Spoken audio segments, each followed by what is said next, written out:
tardes. Así, con ese gozo, vamos a estudiar el libro de Jeremías. Estamos en el capítulo 1.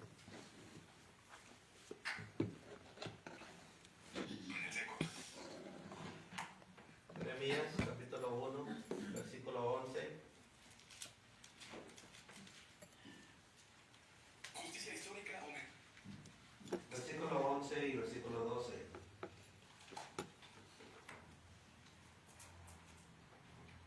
Dios le habla a Jeremías y le dice de esta manera. Versículo 11 dice: la palabra de Jehová vino a mí diciendo, ¿qué ves tú, Jeremías? Y dije, veo una vara de almendro. Y me dijo Jehová, bien has visto, porque yo apresuro mi palabra para ponerla por obra. Vamos a seguir leyendo versículo 13. Vino por segunda vez palabra de Jehová a Jeremías diciendo, ¿qué ves tú? Y dije, veo una olla que hierve y su faz está hacia el norte. Me dijo Jehová, del norte se soltará el mal sobre todos los moradores de la tierra. Porque he aquí que yo convoco a todas las familias de los reinos del norte, dice Jehová, y vendrán, y pondrán cada uno su campamento a la entrada de las puertas de Jerusalén, y junto a todos sus muros en derredor y contra todas las ciudades de Judá.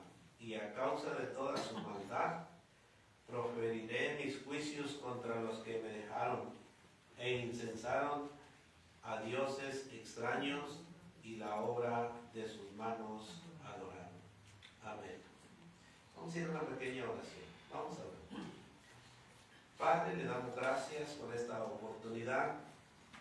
Sabemos que usted está en medio de nosotros y por medio de su palabra nos ayudará a entender y a comprender su santa escritura, la cual es de ayuda para el crecimiento espiritual en nuestras vidas.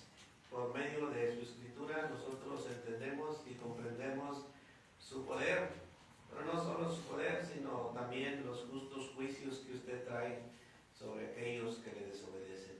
Así nos ponemos en sus manos, pidiéndole que nos ayude a entender y a comprender más de su santa palabra. Bendiga a nuestros hermanos que están reunidos aquí y los que se reúnen en su iglesia. Que usted obre en sus vidas y nos ayude en el día malo. En el nombre de Cristo Jesús se lo pedimos. Amén. Amén. Bueno, estamos estudiando Jeremías. Ya vemos que Dios lo escogió para llevar juicio sobre la tribu de Judá. Y ahora, en el versículo 11, dice, Jeremías dice, la palabra de Jehová vino a mí diciendo, ¿qué ves tú? Jeremías dijo, veo una vara de almendro. Y me dijo Jehová, bien has visto, porque yo apresuro mi palabra para ponerla por obra. Estábamos viendo la semana pasada, el almendro simboliza la vigilancia de Dios. Así como el almendro es el primero en florecer, Dios también es puntual. Dios también está atento en cumplir sus promesas. La vigilancia de Dios se desempeña o desempeña un papel crucial en la administración de su justicia. En este versículo vemos que Dios dice, porque yo apresuro mi palabra para ponerla por obra.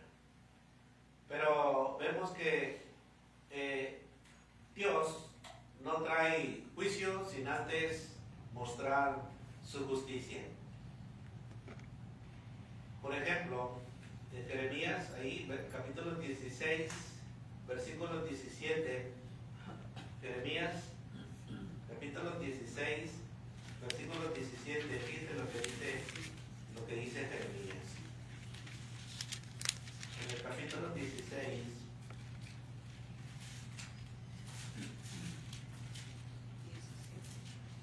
y versículo 17,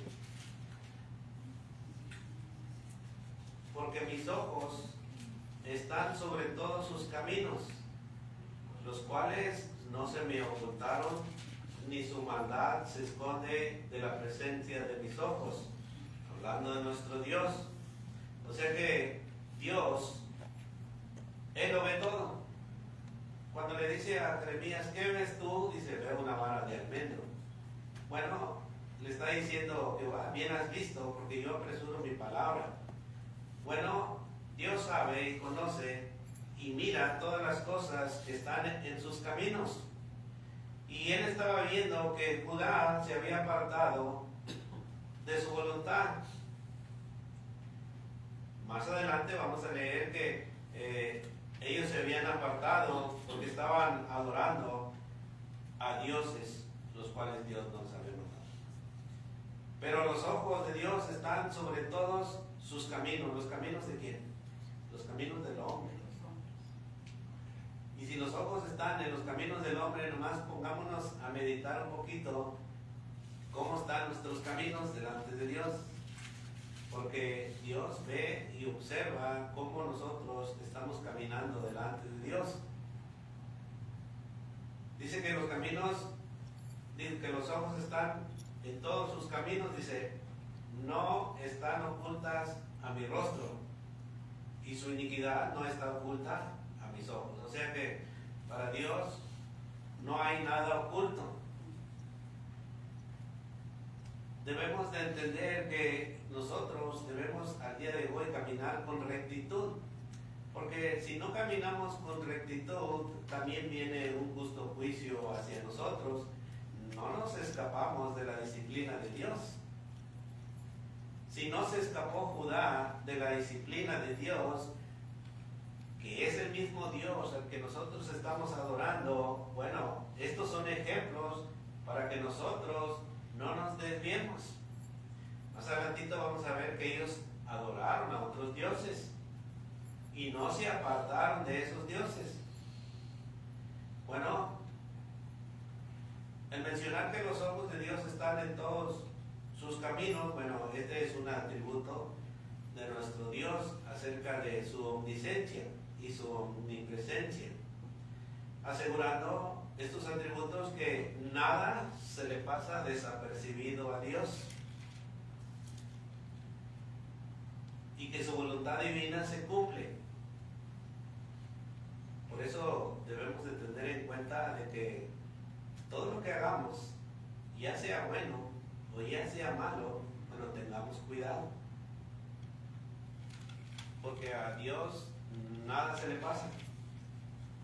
Y como cristianos, bueno, se nos exhorta pues, a que andemos en los caminos de Dios para que no nos pase nada. Por ejemplo, Hebreos 4:13 dice, bueno, si quieren buscar Hebreos,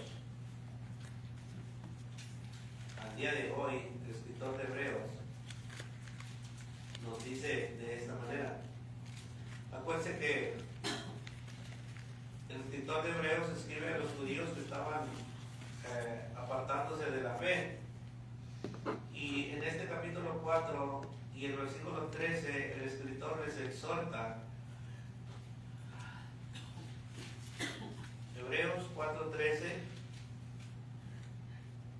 Bueno, podemos leer el 12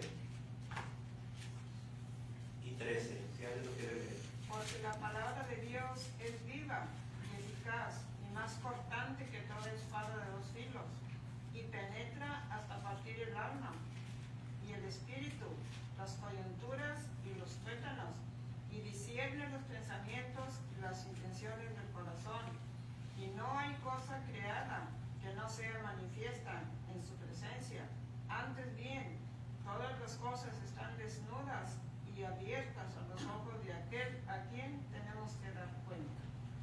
Sí, parece que la retribución del pecado, si no andamos viviendo delante de Dios bien y andamos en pecado haciendo otras cosas, bueno, todo eso va a estar apuntado en los libros, y en aquel día cuando lleguemos a la presencia de nuestro Dios, pues se van a abrir esos libros y se nos va a decir, bueno, ¿por qué anduviste en este lugar? ¿O por qué hiciste esto? Si yo no te mandé que hicieras esto. Así que a Dios no se le pasa nada.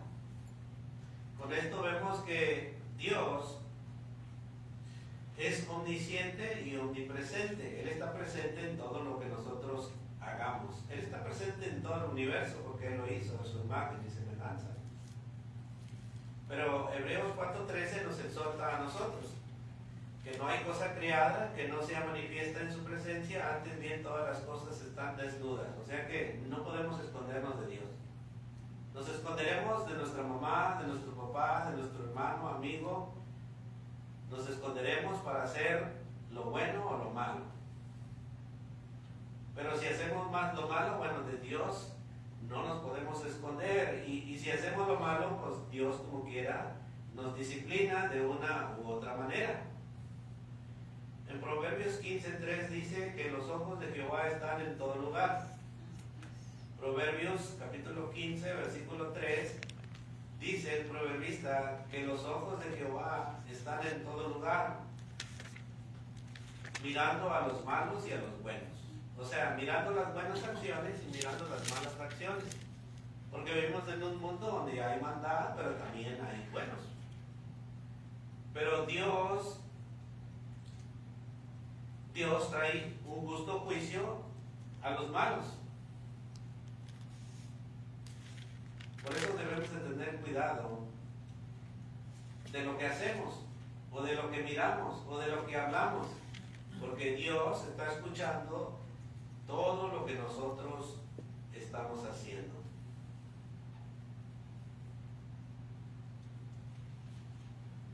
Y hablando de que la palabra de Jehová dice, hablando del versículo 12, donde Jeremías miró una vara de almendro, y esa vara de almendro florece en el tiempo apropiado. Bueno, nos da a entender que la palabra de Dios se va a cumplir en el tiempo apropiado. Apenas estas dos referencias o dos visiones que le da Dios, bueno, es para que lleve el mensaje a los de Judá. El otro mensaje, bueno, en el versículo 12, bien has visto, le dice Jehová, porque yo apresuro mi palabra para ponerla por obra. Dios como quiera la va a llevar a cabo. Lo que está por hacer, Él lo va a llevar a cabo. Pero acuérdense que si la persona se arrepiente, bueno, Dios cambia de parecer. Pero si la persona no se arrepiente, bueno, Dios como quiera va a llevar a cabo su plan. Dios como quiera va a disciplinar a Judá. Y al día de hoy Dios como quiera nos disciplina a nosotros de una u otra manera. Dice Dios, porque velo por mi palabra para cumplirla. Esta afirmación asegura el cumplimiento de las promesas o las profecías que Dios da. La imagen que dice, porque velo, bueno, es que los ojos de Dios están mirando todo. O sea, Él no duerme. Igual, Satanás tampoco duerme. Por eso dice Dios, yo velo. O sea que Él está mirando todo. Nosotros sí dormimos, pero hasta en los sueños Dios está mirando. Dios conoce cada una de nuestras acciones. Por eso vemos la soberanía de Dios, pero también la fidelidad de Dios, donde Él va a cumplir todo lo que Él va a llevar a cabo. Por ejemplo, Isaías 55:11 dice Isaías, así será mi palabra que sale de mi boca, no volverá a mí vacía, sino que hará lo que yo quiero y será prosperada en aquello para que la envíe, ya sea para que se arrepientan o ya sea para traer un justo juicio. Pero la palabra de Dios se va a llevar a cabo. A lo mejor ahorita andamos no estamos caminando bien delante de Dios, pero cuando escuchamos el mensaje, Dios nos está diciendo, bueno, cambia tu manera de vivir, ahorita que puedes, porque puede llegar un momento de que no vas a poder cambiar, o va a llegar el momento en que morimos y estamos en esa manera de vivir. Bueno, cuando lleguemos al cielo, ahí es cuando se nos va a decir y se nos va a enseñar el justo juicio de Dios.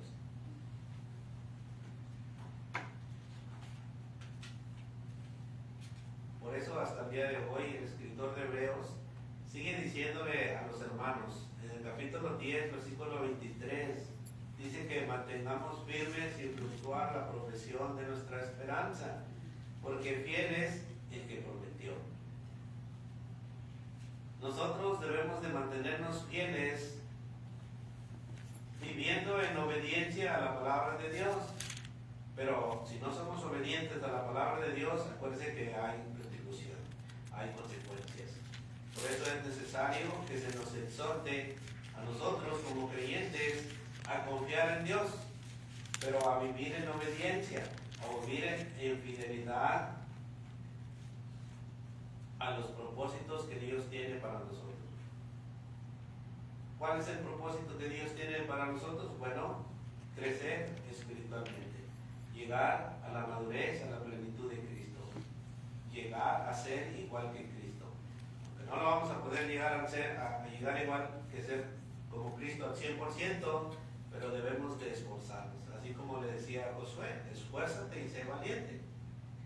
Pero ellos iban a entrar a la tierra prometida. Bueno, nosotros nos esforzamos, somos valientes para entrar también a la ciudad que Dios tiene para cada uno de nosotros.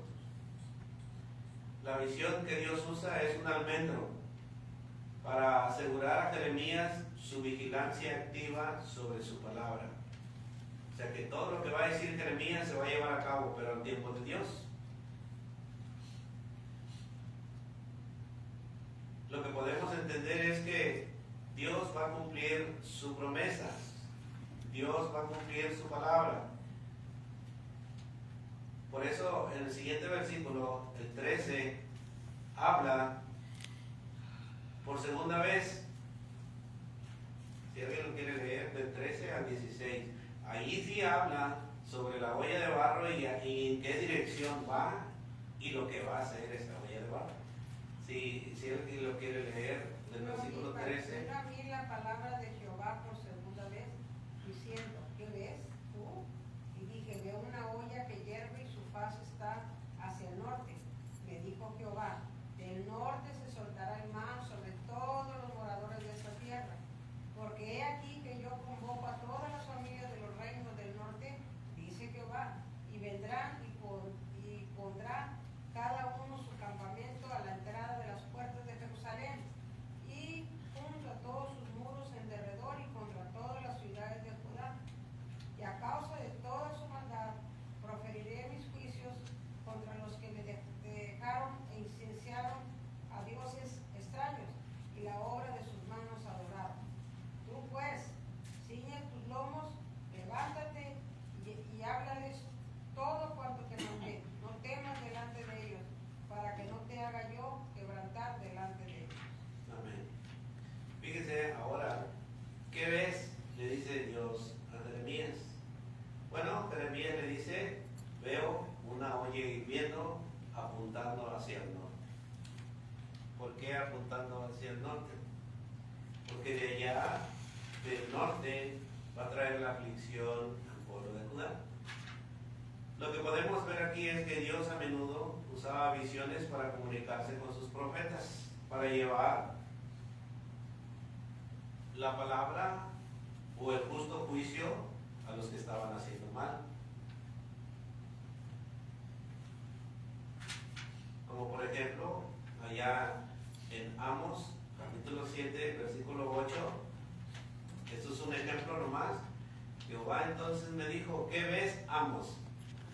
Y dije, una plomada de albañil. Y el Señor dijo, he aquí yo pongo plomada de albañil en medio de mi pueblo, Israel, no lo toleraré más. Anunciaba un justo juicio también. Otro ejemplo se encontraba en Zacarías, capítulo 4, versículo 2. Solamente son ejemplos como Dios hablaba. Y me dijo, dice Zacarías, ¿qué ves?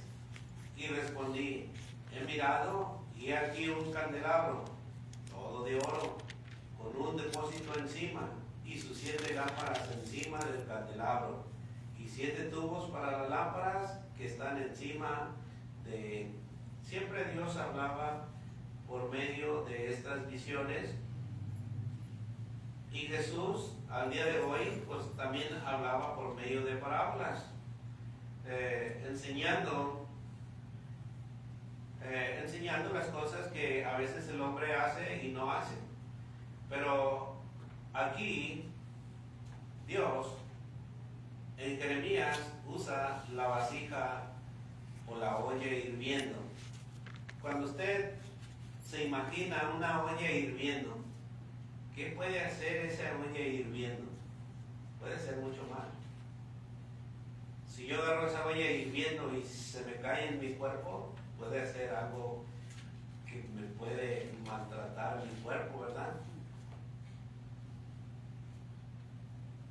Bueno, en la literatura bíblica, la imagen de una olla hirviendo se utiliza metafóricamente para transmitir mensaje de juicio, mensaje de destrucción, de ira divina. Este símbolo aparece en diversos contextos a lo largo de las Escrituras, sirviendo a menudo como una vívida ilustración del juicio inminente de Dios sobre naciones o pueblos. Una olla hirviendo, bueno, significa un justo juicio de Dios.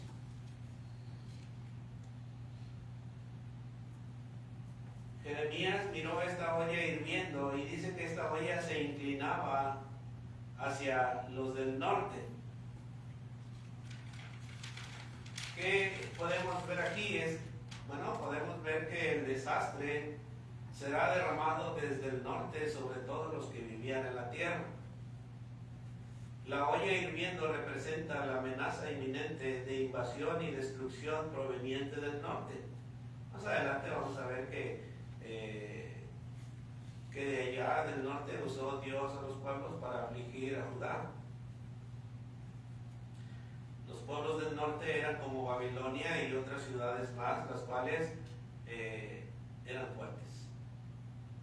La olla inclinada indica la dirección desde lo que vendrá la calamidad, enfatizando la certeza y la gravedad de un justo juicio. Por ejemplo, Jeremías 1:14 y 15, ahí donde leímos la escritura. Me dijo Jehová, del norte se soltará el mal sobre todos los moradores de esta tierra. Está hablando de Judá. Porque aquí yo convoco a todas las familias de los reinos del norte, dice Jehová, y vendrá y pondrá cada uno su campamento a la entrada de las puertas de Jerusalén y junto a todos sus muros en derredor y contra todas las ciudades de Judá. Más adelante vamos a ver que así sucedió. Aquí solamente le está diciendo Dios acerca de la olla de barro. Todavía no llegamos hasta el justo juicio donde se vaya, pero Dios le está diciendo, así como la vara de almendro que florecerá, dice que llegará su tiempo. Y Dios le está enseñando lo que Él iba a hacer con Judá. Teológicamente el norte sirve como recordatorio de la soberanía de Dios sobre las naciones y la historia. Las amenazas e invasiones desde el norte representan como parte del plan divino de Dios, utilizando a los del norte para provocar arrepentimiento y restauración. Todo esto les iba a anunciar Jeremías al pueblo, pero acuérdense que cerraron sus oídos, que no lo quisieron escuchar. Y también venía, como leyó la hermana en el versículo donde dice, el versículo 17 también venía para Jeremías, si no les hablaba, lo que Dios les estaba enseñando, pues también iba a quebrantar a Jeremías.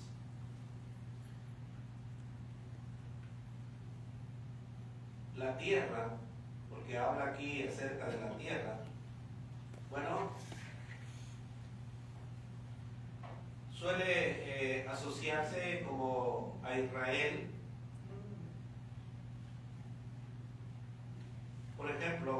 Ezequiel 37, 21, 22. Este es un ejemplo.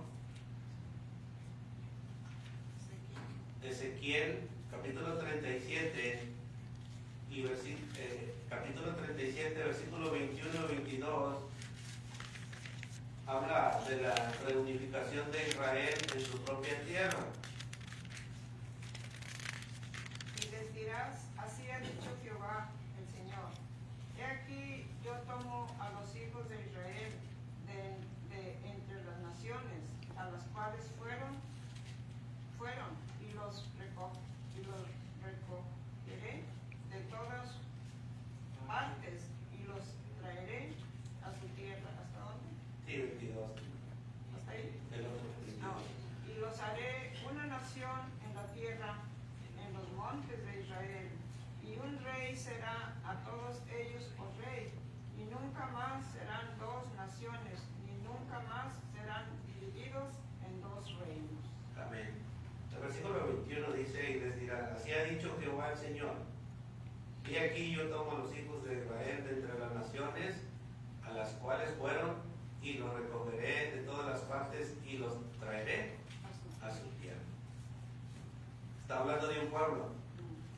En Apocalipsis capítulo 21, versículo 1 y 3, dice, vi un suelo nuevo, vi un cielo nuevo y una tierra nueva. Porque el primer cielo y la primera tierra pasaron y el mar ya no existía más. Y yo, Juan, vi la santa ciudad, la nueva Jerusalén, descender del cielo de Dios, dispuesta como una esposa ataviada para su marido. Y oí una gran voz del cielo que decía, he aquí el tabernáculo de Dios con los hombres, y Él morará con ellos, y ellos serán su pueblo. Y Dios mismo estará con ellos como su Dios. Habla acerca de una tierra. Bueno, Judá era una tierra, el pueblo escogido de Dios. Judá era donde moraba Dios. Y nosotros, ahí en Apocalipsis 21, dice que nosotros vamos a una tierra donde está Dios. Dios controla las naciones. Y usaba las naciones del norte para cumplir sus propósitos, para un justo juicio si no se arrepintiere el pueblo. Y no iba a usar a esta persona a que les perdonara, sino que iba a ser un justo juicio doloroso. Por eso mostraba la olla hirviente. Si usted mete su mano en esa olla hirviente, ¿qué pasará? Va a haber dolor, va a haber sufrimiento. Y cuando usted mete su mano en esa olla hirviente, ¿se le quitará el dolor luego? Va a ser un dolor que va a quedar impregnado. O sea, todo lo que va a hacer Dios con Judá, si no se arrepiente, aunque la Escritura dice que no se arrepintió y no creyó, y fue algo muy doloroso para ellos. Si nosotros no nos arrepentimos, ¿usted cree que Dios va a pasar por alto, ya sea la ofensa, ya sea el pecado, ya sea lo que estemos haciendo mal? No. Dios como quiera nos va a disciplinar de una u otra manera. Y a veces la disciplina va a traer dolor. Pero ¿para qué llegar hacia el dolor si Dios le está diciendo a Jeremías, ve y diles esto, si se arrepienten, pues yo voy a cambiar ese dolor? Pero acuérdense que no se arrepintieron, no escucharon. El papel de Jeremías como profeta era transmitir fielmente el mensaje de Dios, pero que lo dijera como realmente Dios le estaba enseñando. Bueno, hoy en día la disciplina de Dios a veces no es sencilla. ¿Qué dice Hebreos, capítulo 12? Hablando de la disciplina de Dios, miren, porque si estamos haciendo o viviendo algo que no es de acuerdo con la palabra de Dios, bueno, va a venir una disciplina, pero al tiempo de Dios. No le estoy diciendo que el día de mañana va a sufrir, pero va a llegar una disciplina, pero va a ser al tiempo de Dios. Pero ¿para qué esperar a que llegue la disciplina o la corrección de Dios si podemos cambiar nuestra manera de vivir? Hebreos 12 habla acerca de la disciplina. Del 3 en adelante. Sí, si quiere leerlo del 3 en adelante. 12:3. Considerar aquel que sufrió tal contradicción de pecadores contra sí mismo, para que vuestro ánimo no se canse hasta desmayar, porque aún no habéis resistido hasta la sangre, combatiendo contra el pecado, y habéis ya olvidado la exhortación que como a hijos se os dirige diciendo: Hijo mío, no menosprecies la disciplina del Señor, ni desmayes cuando eres reprendido por Él, porque el Señor al que ama disciplina y azota a todo el que recibe por hijo. ¿Hasta ahí? No, Si soportáis la disciplina, Dios os trata como a hijos, porque hijo, ¿qué hijo? a ver, dice, si soportáis la disciplina, Dios os soporta como a hijos, porque ¿qué hijo es aquel a quien el Padre no disciplina? Pero si se os deja sin disciplina, de la cual todos han sido participantes, entonces sois bastardos y no hijos. Por otra parte, tuvimos a nuestros padres terrenales que nos disciplinaban y los venerábamos. ¿Por qué no obedeceremos mucho mejor al Padre de los Espíritus y viviremos? Y aquellos ciertamente por pocos días nos disciplinaban como a ellos les parecía, pero para lo que nos es provechoso, para que participemos de su santidad. Es verdad que ninguna disciplina al presente parece ser causa de gozo, sino de tristeza, pero después da fruto apacible de justicia a los que en ella han sido ejercitados. Parece que el escritor de Hebreos ahora aquellos que estaban menguando su fe, se estaban apartando de la fe, pero les está diciendo que Dios como quiera los iba a disciplinar. En el versículo 7 dice: si soportáis la disciplina, Dios los trata como a hijos. ¿Por qué? ¿Qué hijo es aquel a quien el Padre no disciplina? Los padres siempre disciplinamos a nuestros hijos. Cuando estaban chiquitos, los disciplinábamos con vara.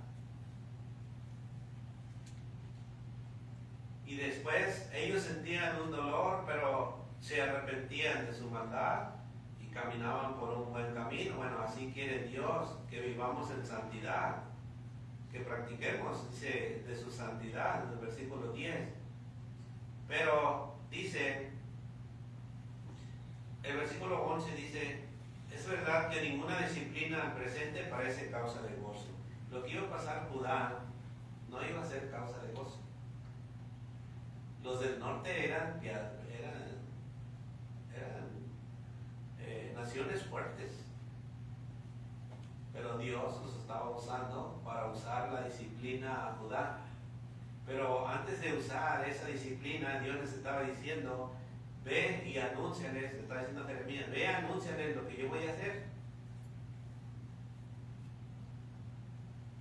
Y así como Jeremías lo estaba diciendo, así Jeremías lo anunció. Pero ellos hicieron caso omiso a lo que Dios les estaba diciendo. Bueno, a los días de hoy, la disciplina de Dios se cumple al tiempo de Dios. Ahorita, si nosotros andamos mal, pues no nos pasa nada, ¿cierto?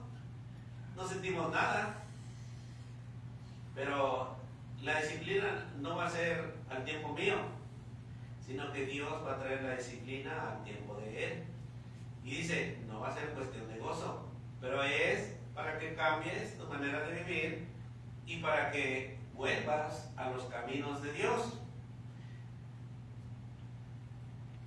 El hermano hablaba de la disciplina de Elí a sus hijos, donde no los disciplinó? ¿Y cuál fue las consecuencias? Que los tres murieron. No fue, bueno, los hijos de Elí sí murieron al instante, pero después también Elí, por no estorbarles, o sea, por no ayudarles a sus hijos a que se comportaran de una manera digna, bueno, Elí también pagó las consecuencias.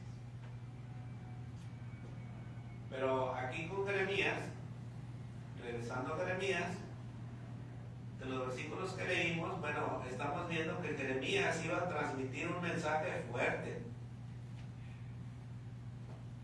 donde Dios iba a usar la fuerza para que se arrepintieran.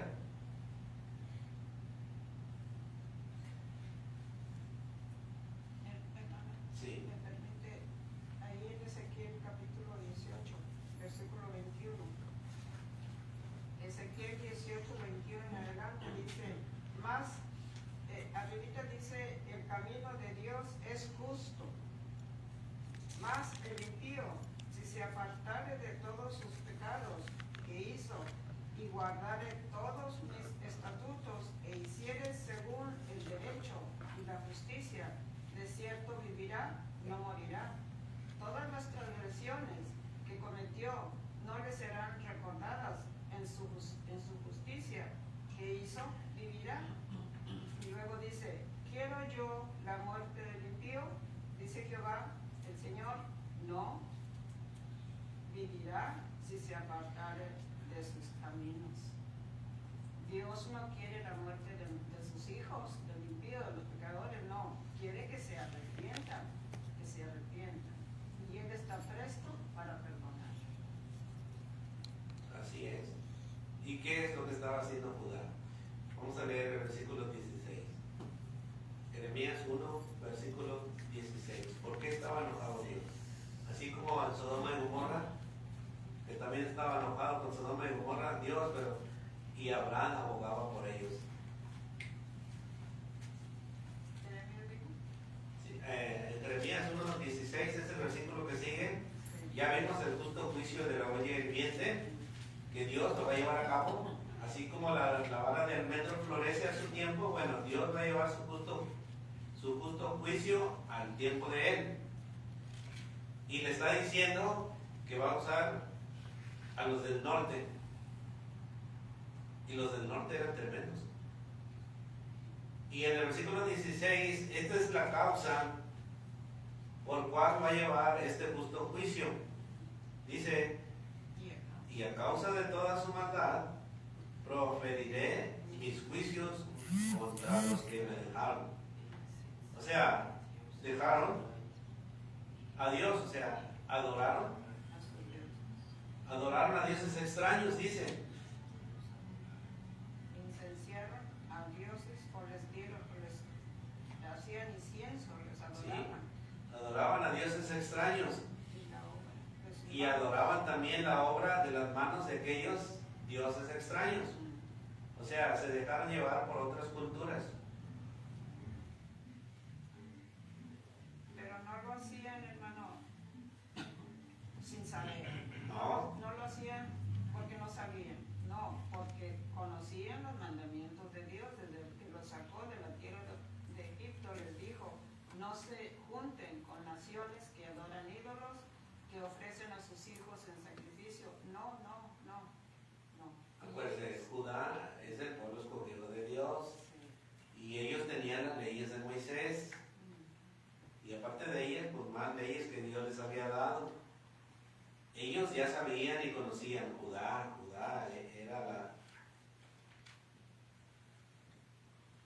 era la ciudad de Dios, pero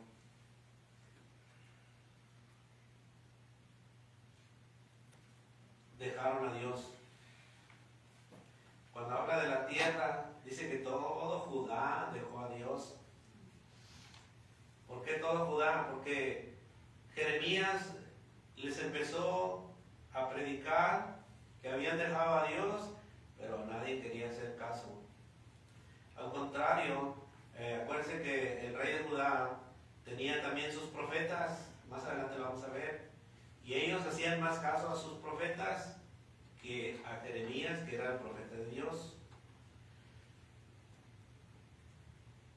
El acto de adorar a otros dioses y las obras de manos humanas, que es un tema central en este pasaje, y es un tema también recurrente en el Antiguo Testamento, desde que Dios les da los mandamientos. Dios declara por medio de Jeremías que va a traer juicio sobre Judá por su infidelidad, o sea, porque lo dejaron, por la idolatría. Casi la mayoría de los profetas advirtieron constantemente contra la idolatría, porque siempre el pueblo de Dios se alejaba de él. Pero Dios siempre los volvía a traer, pero con mano fuerte, con un justo juicio. Acuérdense que la idolatría no es solo la adoración de ídolos físicos, sino que se puede incluir en cualquier cosa que ocupe el primer lugar antes que a Dios. Por ejemplo, a veces el trabajo. A veces el trabajo puede ser un Dios para nuestras vidas. A veces el dinero. A veces hay muchas cosas, como el hermano estaba diciendo en la mañana. Jeremías comparte este lamento que Dios va a traer sobre el pueblo de Judá que estaba adorando imágenes. Más adelante Jeremías les dice, fíjense lo que les dice allá en Jeremías 10, del versículo 1. Jeremías, ahí mismo, vamos a ver lo que Jeremías les dice más adelante. Jeremías 10. Oí la palabra que Jehová ha hablado sobre vosotros, oh casa de Israel. Vamos a leer 3 versículos cada quien, del 1 al 25. Así dijo Jehová: no aprendáis el camino de las naciones, ni de las señales del cielo tengáis temor, aunque las naciones las teman. Porque las costumbres de los pueblos son vanidad, porque el leño de bosque cortado, obra de manos de artífice con purín. Versículo 4, 6. Con plata y oro lo adornan, con clavos y martillo lo afirman, para que no se mueva. Derechos están como palmeras y no hablan, son llevados porque no pueden andar. No tengas temor de ellos, porque ni pueden hacer mal ni para hacer bien tienen poder. No hay semejante a ti, oh Jehová. Grande eres tú y grande tu nombre en poderío. ¿Quién no te temerá, oh Rey de las naciones? Porque a ti es debido el temor, porque entre todos los sabios de las naciones y en todos sus reinos no hay semejante a ti. Todos se infatuarán y entontecerán enseñanza de vanidades es el leño. Venganza de ellos, porque ante ti he expuesto mi causa. Por tanto, así ha dicho Jehová acerca de los varones de Anatot que buscan tu vida, diciendo: no profetices el nombre de Jehová, para que no mueras en nuestras manos. Se brincó hasta el 11, ¿no? Traerán plata batida de Tarsis y oro de Ufaz, obra del artífice y de manos y fundidor. Los vestirán de azul y de púrpura, obra de peritos es todo. Mas Jehová es el Dios verdadero, el Dios vivo y Rey eterno. A su ira tiembla la tierra, y las naciones no pueden sufrir su indignación. Les diréis así: los dioses que no hicieron los cielos ni la tierra, desaparezcan de la tierra y debajo de los cielos. El que hizo la tierra con su poder, el que puso en orden el mundo con su saber y extendió los cielos con su sabiduría, a su voz se produce muchedumbre de aguas en el cielo, y hace subir las nubes de los postreros de la tierra, hace los relámpagos con lluvia y saca el viento de sus positivos. Todo hombre embrutece, y la falta ciencia se avergüenza de su ídolo. Todo fundidor, porque mentirosa es su obra de fundición, y no hay espíritu en ella. Vanidad son obras vanas al tiempo de su castigo, perecerán. No es así la posición de Jacob, porque él es el hacedor de todo Israel, es la vara de su heredad. Jehová de los ejércitos es su nombre. Y ahí está hablando Jeremías de los falsos dioses y el Dios verdadero. Así que es para que nosotros tengamos en cuenta de que al día de hoy estos dioses de palo, porque así les llama Dios, de leño, dice, no tienen poder. No les temáis, ni a nadie, porque hasta cosas que el hombre ha adorado, como eso de que la Santa Muerte es la calavera esa, dice que nosotros no debemos de temerle a estas cosas que los hombres adoran, porque no tienen nada, no tienen espíritu, no tienen nada. Así que ahí lo vamos a dejar, porque ya se nos acabó el tiempo, pero recuerde, Jeremías habla de la vara del almendro que florece a su tiempo, o sea, nunca deja de florecer a ese tiempo, y a ese tiempo va a traer Dios justo juicio sobre Judá, y muestra la olla hirviente, quiere decir un justo juicio tremendo que va a pasar sobre Judá. Pero Dios anticipa su justo juicio para que se arrepientan. Pero si leemos todo Jeremías, bueno, no se arrepintió el pueblo. Y pasó la asolación que Dios hizo. Pero al día de hoy, bueno, acuérdense que los ojos de Dios están en todo momento. Si nosotros andamos mal, pues es necesario regresar al camino y empezar por el camino correcto. Si nosotros andamos pensando, mirando o haciendo cosas que no le harán a Dios, bueno, es necesario dejarlas a un lado y regresar al camino, porque a Dios nada se le pasa. Y Dios nos está enseñando que al tiempo de Él va a venir la disciplina y la corrección. No sé cómo, a veces viene por una enfermedad, a veces no sé cómo, pero Dios usa su disciplina en su momento. Por eso debemos de tener cuidado. Nosotros como cristianos debemos de tener cuidado, porque al que adoramos es un Dios celoso, celoso de su creación, celoso de sus hijos, y no pasa por alto, dice, las cosas malas, sino que todo trae su disciplina, pero es para que nos corrijamos, para que regresemos, para que no nos alejemos y regresemos al cuidado de Él. Vamos a tener un canto de agradecimiento a Dios, que Dios le bendiga.